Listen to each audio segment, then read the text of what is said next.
Hi ವೀಕ್ಷಕರೇ, welcome to my channel lunch box saga. ಇವತ್ತು ನಾನು ಬಿಸಿಬೇಳೆ ಬಾತ್ ಮಾಡ್ತಾ ಇದ್ದೀನಿ. ಬಿಸಿಬೇಳೆ ಬಾತ್ಗೆ ಬೇಕಾಗಿರುವಂಥ ಸಾಮಗ್ರಿಗಳನ್ನೆಲ್ಲ ನೋಡ್ಕೊಳ್ಳೋಣ. ನಾನಿಲ್ಲಿ ಬೇಳೆ ಬಾತ್ ಅಂದರೆ ಆಬ್ವಿಯಸ್ಲಿ ನಮಗೆ ಜಾಸ್ತಿ ಬೇಳೆ ಬೇಕಾಗುತ್ತೆ. ನಾನು ಇಲ್ಲಿ ತೊಗರಿಬೇಳೆ ಬೇಯಿಸಿ ಇಟ್ಕೊಂಡಿದ್ದೀನಿ.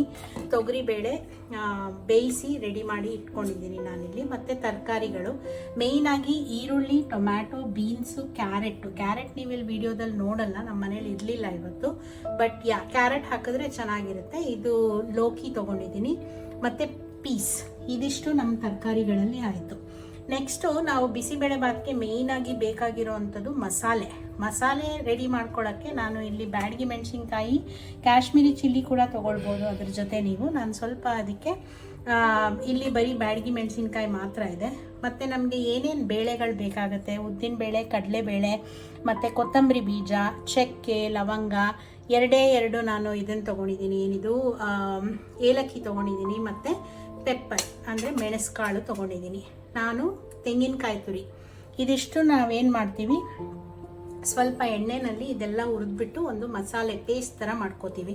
ಇದೇ ನೀವು ಬಿಸಿಬೇಳೆ ಬಾತ್ ಪೌಡರ್ ಮಾಡಿ ಮನೆಯಲ್ಲಿ ಇಟ್ಕೋಬೇಕು ಅಂದರೆ ತೆಂಗಿನಕಾಯಿ ಬದಲಿಗೆ ನೀವು ಕೊಬ್ಬರಿ ಹಾಕ್ಕೊಂಡು ಅದನ್ನು ಚೆನ್ನಾಗಿ ಹುರಿದು ಪೌಡ್ರ್ ಥರ ಮಾಡಿ ಫ್ರಿಡ್ಜಲ್ಲಿ ಇಟ್ಕೊಂಡು ಉಪಯೋಗಿಸ್ಬೋದು. ಸ್ವಲ್ಪ ಅರಿಶಿನ ಕೂಡ ತೊಗೊಳ್ತೀನಿ ನಾನಿಲ್ಲಿ. ಹುಣಸೆ ರಸ ಬೇಕಾಗುತ್ತೆ ನಮಗೆ, ಮತ್ತು ರುಚಿಗೆ ತಕ್ಕಷ್ಟು ಉಪ್ಪು. ಮತ್ತು ಬಿಸಿಬೇಳೆ ಬಾತ್ನ ನಾವು ನಮ್ಮ ಮನೆಯಲ್ಲಿ ಅವಲಕ್ಕಿ ಯೂಸ್ ಮಾಡ್ತೀವಿ. ಬಟ್ ಇವತ್ತು ನಾನು ರೈಸ್ ಹಾಕ್ತಾ ಇದ್ದೀನಿ. ಬಿಸಿಬೇಳೆ ಬಾತು ಅಕ್ಕಿನಲ್ಲಿ ಬಿಸಿಬೇಳೆ ಬಾತ್ ಮಾಡ್ತಾ ಇದ್ದೀವಿ. ನೋಡ್ಕೊಂಡ್ರಲ್ಲ, ಇದೇ ನಮಗೆ ಬೇಕಾಗಿರೋವಂಥ ಇಂಗ್ರೀಡಿಯೆಂಟ್ಸ್. ಬಿಸಿಬೇಳೆ ಬಾತ್ ಮಾಡೋಕ್ಕೆ ಬೇಕಾಗಿರೋವಂಥ ಇಂಗ್ರೀಡಿಯೆಂಟ್ಸು. ಬನ್ನಿ ನೋಡೋಣ ಬಿಸಿಬೇಳೆ ಬಾತ್ ಹೇಗೆ ಮಾಡೋದು ಅಂತ. ಓಕೆ, ನಾನಿಲ್ಲಿ ಮೆಣಸಿನ್ಕಾಯಿ ಹುರಿಯೋಕ್ಕೆ ಸ್ಟಾರ್ಟ್ ಮಾಡ್ತೀನಿ. ಇವಾಗ ಬಿಸಿಬೇಳೆ ಬಾತ್ ಮಸಾಲೆಗೆ ಸ್ವಲ್ಪ ಎಣ್ಣೆ ತೊಗೊಂಡಿದ್ದೀನಿ ನಾನು, ಇಲ್ಲಾಂದರೆ ಮೆಣಸಿನ್ಕಾಯಿ ಬೇಗ ಸುಟ್ಟೋಗ್ಬಿಡುತ್ತೆ.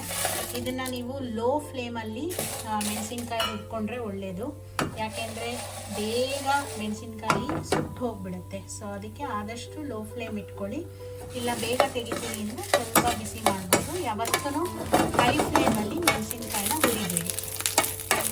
ನೋಡಿ, ಇವಾಗ ಮೆಣಸಿನ್ಕಾಯಿ ಆಗಿದೆ. ನಾನು ಅದನ್ನು ಮಿಕ್ಸಿ ಜಾರ್ಗೆ ಹಾಕ್ಕೊಳ್ತಾ ಇದ್ದೀನಿ. ನೋಡಿ, ಇದು ಮೆಣಸಿನ್ಕಾಯಿ ಹುರ್ಕೊಂಡಿರೋದು, ಇದನ್ನು ಮಿಕ್ಸಿ ಜಾರ್ಗೆ ಹಾಕ್ಕೊಂಡಿದ್ದೀನಿ.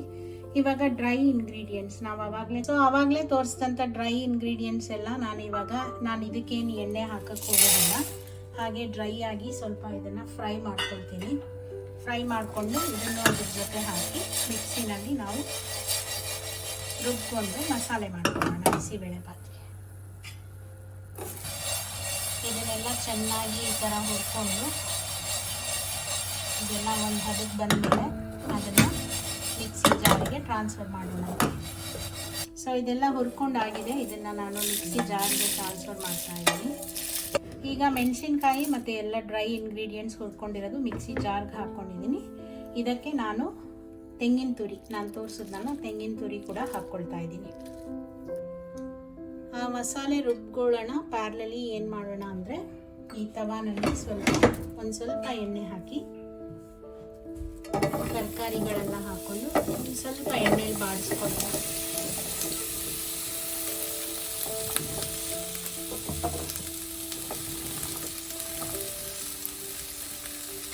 ಈ ಸ್ಟೇಜಲ್ಲಿ ನಾವು ಗ್ರೀನ್ ಪೀಸ್ ಕೂಡ ಹಾಕೋಣ. ಇದೆಲ್ಲ ಸ್ವಲ್ಪ ಮಿಕ್ಸ್ ಮಾಡಿಬಿಟ್ಟು ಇದನ್ನು ಕ್ಲೋಸ್ ಮಾಡಿ ಸ್ವಲ್ಪ ಇದು ಎಣ್ಣೆಯಲ್ಲಿ ಮಿಕ್ಸ್ ಆಗೋ ಥರ ಇಟ್ಟು ನಾವು ನಮ್ಮ ಮಸಾಲೆ ರುಬ್ಕೊಂಡು ವಾಪಸ್ ಬರೋಣ. ಸೊ ಇದು ನಾವು ರುಬ್ಬಿಕೊಂಡಿರೋ ಅಂಥ ಬಿಸಿಬೇಳೆ ಬಾತ್ ಮಸಾಲ. ಈಗ ಮಸಾಲೆ ರೆಡಿಯಾಗಿದೆ. ಇದು ನಾವು ಎಣ್ಣೆ ಬಾಡಿಸ್ಕೊಂಡಿರೋವಂಥ ಪದಾರ್ಥ. ನೀವು ನಿಮ್ಮದು ಪಾತ್ರೆ ದೊಡ್ಡದಾಗಿದ್ದರೆ ಅದರಲ್ಲೇ ಕಂಟಿನ್ಯೂ ಮಾಡ್ಕೊಂಡು ಹೋಗಿ. ನಾನು ಇಲ್ಲಿ ಬೇರೆ ಪಾತ್ರೆ ತೊಗೊಂಡಿದ್ದೀನಿ. ಈ ಸ್ಟೇಜಲ್ಲಿ ನಾನು ಟೊಮ್ಯಾಟೊ ಕೂಡ ಹಾಕ್ತಾ ಇದ್ದೀನಿ. ನಾವು ಕಟ್ ಮಾಡಿ ಇಟ್ಕೊಂಡಿರೋವಂಥ ಟೊಮ್ಯಾಟೊ ಕೂಡ ಹಾಕಿ ಚೆನ್ನಾಗಿ ಸ್ವಲ್ಪ ಬಾಡಿಸಿ ಟೊಮ್ಯಾಟೊ ಬೇಯೋವರೆಗೂ ಇದನ್ನು ಸ್ವಲ್ಪ ಮುಚ್ಚಿ ಇಟ್ಟಿರೋಣ. ಸೊ ಈ ಸ್ಟೇಜಲ್ಲಿ ನಾವು ಆಗಲೇ ಹೇಳಿದಾಗೆ ಇದನ್ನು ಮುಚ್ಚಿಟ್ಕೊಳ್ಳೋಣಂತೆ. ರುಬ್ಕೊಳ್ಳೋಕ್ಕೆ ಬೇಕಾದರೆ ಹಾಕ್ಕೋಬೋದು ಅರಿಶಿನ. ನಾನು ಇಲ್ಲಿ ಒಂದು ಸ್ವಲ್ಪ ಅರಿಶಿನ ಹಾಕಿ ಮತ್ತು ನಾವು ರುಬ್ಕೊಂಡಿರೋವಂಥ ಮಸಾಲೆನ ಇದಕ್ಕೆ ಹಾಕ್ತಾ ಇದ್ದೀನಿ. ಆ ಮಸಾಲೆ ಜೊತೆ ತರಕಾರಿನ ಬೆಂದ್ಕೊಳ್ಳುತ್ತೆ.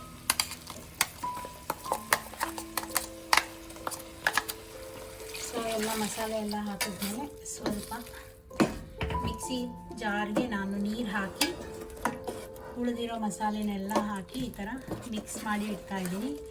ಇದು ಒಂದು ಕುದಿ ಬಂದಮೇಲೆ ಆ ಹಸಿ ವಾಸನೆ ಎಲ್ಲ ಹೋದ್ಮೇಲೆ ನಾವು ಹುರ್ಕೊಂಡಿದ್ದೀವಿ, ಏನೂ ಇದಾಗಲ್ಲ. ಬಟ್ ಸ್ಟಿಲ್ ಒಂದು ಸ್ವಲ್ಪ ಚೆನ್ನಾಗಿ ಹುರ್ಕೊಂಡ್ಮೇಲೆ ಇದಕ್ಕೆ ನಾನು ಬೇಯಿಸ್ಕೊಂಡಿರೋವಂಥ ಬೇಳೆ ಹಾಕಿ ಉಪ್ಪು ಹಾಕಿ ಆಮೇಲೆ ಅನ್ನ ಹಾಕಿ ಇದನ್ನು ಮುಚ್ಚಿಡ್ತೀನಿ. ಸೊ ಇದು ಸ್ವಲ್ಪ ಬೇಯಲಿ. ಈಗ ನಾನು ಇದಕ್ಕೆ ಹುಣಸೆ ರಸ ಹಾಕ್ತಾ ಇದ್ದೀನಿ. ಇದಕ್ಕೆ ಸ್ವಲ್ಪ ನಾನೊಂದು ನಿಂಬೆ ಗಾತ್ರದಷ್ಟು ಹುಣಸೆ ಹಣ್ಣು ತೊಗೊಂಡಿದ್ದೆ, ಅದರದ್ದು ನಿಂಬೆ ರಸ ಹಾಕಿ ಮಿಕ್ಸ್ ಮಾಡ್ತೀನಿ. ನಿಂಬೆ ರಸ ಎಲ್ಲ ಚೆನ್ನಾಗಿ ಮಿಕ್ಸ್ ಮಾಡಿ ಈ ಪಾಯಿಂಟಲ್ಲಿ ನಾವು ಬೇಳೆ ಹಾಕೋಣಂತೆ. ತರಕಾರಿ ಇನ್ನೂ ಬೇಯ್ತಾ ಇದೆ ಮಸಾಲೆನಲ್ಲಿ, ಉಪ್ಪಿನೂ ಹಾಕಿಲ್ಲ ನಾವು, ಬಟ್ ಆ ಮಸಾಲೆ ಎಲ್ಲ ಚೆನ್ನಾಗಿ ಕೂಡ್ಕೊಳ್ಳುತ್ತೆ. ಈಗ ಬೇಳೆ ಹಾಕಿ ಉಪ್ಪು ಹಾಕ್ಬಿಡೋಣ. ಹುಣಸೆ ರಸ ಎಲ್ಲ ಹಾಕಿ ಇದು ಮಿಕ್ಸ್ ಆಗಿ ತರಕಾರಿ ಬೇಯ್ತಾ ಇರೋ ಟೈಮಲ್ಲಿ ನಾವು ಬೇಯಿಸಿಟ್ಕೊಂಡಿರೋವಂಥ ಬೇಳೆ, ಆ ಬೇಯಿಸಿಟ್ಕೊಂಡಿರೋವಂಥ ಬೇಳೆ ತೊಗರಿ ಬೇಳೆ ಬೇಯಿಸಿರೋದಿದು. ಬಿಸಿಬೇಳೆ ಭಾತ್ಗೆ ತೊಗರಿ ಬೇಳೆನೇ ಮೇನು, ಅದನ್ನು ಹಾಕಿ ಚೆನ್ನಾಗಿ ಮಿಕ್ಸ್ ಮಾಡ್ತೀನಿ. ಇದನ್ನು ಒಂದು ಸ್ವಲ್ಪ ಬೇಯಕ್ಕೆ ಮುಚ್ಚಿಡೋಣ. ತರಕಾರಿ ಎಲ್ಲ ಸುಮಾರಷ್ಟು ಬೆಂದಿದೆ. ಈಗ 1.25 ಚಮಚದಷ್ಟು ಅಥವಾ 1.5 ಚಮಚದಷ್ಟು ಉಪ್ಪು ಹಾಕ್ಕೊಂಡು ಇದನ್ನು ಚೆನ್ನಾಗಿ ಮಿಕ್ಸ್ ಮಾಡಿ, ಈ ರೀತಿ ಮಿಕ್ಸ್ ಮಾಡಿ ಇದಕ್ಕೆ ಅಕ್ಕಿ ಹಾಕೋಣಂತೆ. ಈಗ ನಾವು ಆವಾಗಲೇ ತೊಳೆದಿಟ್ಕೊಂಡಿರೋಂಥ ಅಕ್ಕಿನ ಬಿಸಿಬೇಳೆ ಭಾತ್ಗೆ ಹಾಕ್ತಾ ಇದ್ದೀನಿ. ನೀರು ನೋಡ್ಕೊಂಡು ಹಾಕಿ. ನಾವು ಕಡಲೆಬೇಳೆ ಹಾಕಿರೋದ್ರಿಂದ ಅದು ಬಿಸಿಬೇಳೆ ಭಾತ್ ಕನ್ಸಿಸ್ಟೆನ್ಸಿ ಸ್ವಲ್ಪ ಗಟ್ಟಿಯಾಗುತ್ತೆ. ಸೊ ಹಾಗಾಗಿ ಅನ್ನ ಬೇಯುವಾಗ ನೋಡಿಕೊಂಡು ನೀರು ಹಾಕಿ, ಲಾಸ್ಟಲ್ಲಿ ಒಗ್ಗರಣೆ ಹಾಕೋಕ್ಕಿಂತ ಮುಂಚೆ ಒಂದು ಸ್ವಲ್ಪ ನೀರು ನಮಗೆ ಎಷ್ಟು ಬೇಕೋ ಅಷ್ಟು ಕನ್ಸಿಸ್ಟೆನ್ಸಿ ಬಿಸಿಬೇಳೆ ಭಾತಿನ ಕನ್ಸಿಸ್ಟೆನ್ಸಿ ಮಾಡಿಕೊಂಡು ನೀರು ಹಾಕ್ಕೋಬೋದು. ನಾವು ಅವಾಗ ನೀರು ಹಾಕಿ ಇದರದ್ದು ಹದ ಟೆಸ್ಟ್ ಮಾಡಿ ಅನ್ನ ಬೇಯೋಕ್ಕೆ ಇಡೋಣ. ಇದು ಒಂದು 10-15 ಮಿನಿಟ್ಸ್, ಆಲ್ಮೋಸ್ಟ್ 10-15 ಮಿನಿಟ್ಸ್ ಆದಮೇಲೆ ಈ ಥರ ನೋಡಿ ನಮ್ಮದು ಅನ್ನ ಬೆಂದಿದೆಯಾ ಅಂತ ಚೆಕ್ ಮಾಡಬೇಕು. ಅನ್ನ ಬೆಂದಿದ್ರೆ ನಮ್ಮದು ಬಿಸಿಬೇಳೆ ಭಾತ್ ರೆಡಿ ಆಯಿತು ಅಂತ ಅರ್ಥ. ಇದಕ್ಕೆ ಇನ್ನೊಂದು ಒಗ್ಗರಣೆ ಕೊಡಬೇಕಾಗುತ್ತೆ, ನಾನು ತೋರಿಸ್ತೀನಿ ಏನಂತ. ಈಗ ನಾವು ಒಗ್ಗರಣೆ ಹಾಕ್ಕೋಬೇಕು. ನಾನು ಹೇಳಿದ್ನಲ್ಲ, ಅದಕ್ಕೆ ನಾನು ತುಪ್ಪ ತೊಗೊಂಡಿದ್ದೀನಿ. ಇಲ್ಲಿ ತುಪ್ಪ ಹಾಕಿದ್ರೆ ತುಂಬ ಚೆನ್ನಾಗಿರುತ್ತೆ ಟೇಸ್ಟು. ಅದಕ್ಕೆ ಸಾಸಿವೆ ಒಗ್ಗರಣೆ ಹಾಕ್ಕೊಳ್ಳೋಣ. ಸಾಸಿವೆ ಸಿಡಿಯೋದ ಮೇಲೆ ನೀವು ಸ್ವಲ್ಪ ಅದಕ್ಕೆ ಹಿಂಗೆ ಹಾಕ್ಕೊಳ್ಳಿ. ಕರ್ನಾಟಕದ ಊಟ ಅಂದಮೇಲೆ ಹಿಂಗಿದೆ, ಏನೂ ಆಗಲ್ಲ ನಮಗೆ. ಆಹಾ ಒಳ್ಳೆ ಸ್ಮೆಲ್ಲು. ಅದಕ್ಕೆ ನಾನು ಸ್ವಲ್ಪ ಗೋಡಂಬಿ ಹಾಕ್ಕೊಳ್ತಾ ಇದ್ದೀನಿ. ಇಲ್ಲಿ ಗೋಡಂಬಿನೂ ಮೆಣಸಿನ್ಕಾಯಿ ಥರನೇ ಹುಷಾರಾಗಿರಬೇಕು, ಬೇಗ ಸೀದೋಗ್ಬಿಡುತ್ತೆ. ಸೊ ಲೋ ಫ್ಲೇಮಲ್ಲಿ ಗೋಡಂಬಿ, ಸಾಸಿವೆ, ಹಿಂಗು. ಸಾಸಿವೆ ಸಿಡಿಲಿಲ್ಲ ಅಂದರೆ ಒಂದು ಸ್ವಲ್ಪ ಅಷ್ಟು ಚೆನ್ನಾಗಿರಲ್ಲ ಟೇಸ್ಟು. ಸಾಸಿವೆ ಸಿಡಿದ್ಮೇಲೆ ಹಿಂಗೆ ಹಾಕ್ಕೊಳ್ಳಿ. ಹಿಂಗೆ ಹಾಕಿದ್ಮೇಲೆ ಗೋಡಂಬಿ ಹಾಕ್ಕೊಳ್ಳಿ. ನೋಡಿ ಗೋಡಂಬಿ ಇಸ್ ಬಿಕಮಿಂಗ್ ಸ್ವಲ್ಪ ಲೈಟ್ ಬ್ರೌನ್ ಕಲರ್ ಆಗ್ತಾ ಇದೆ. ನಾನು ಕರ್ಬೇವಿನ ಸೊಪ್ಪು ಹಾಕಿ ಈ ಒಗ್ಗರಣೆ ಇವಾಗ ರೆಡಿಯಾಗಿದೆ.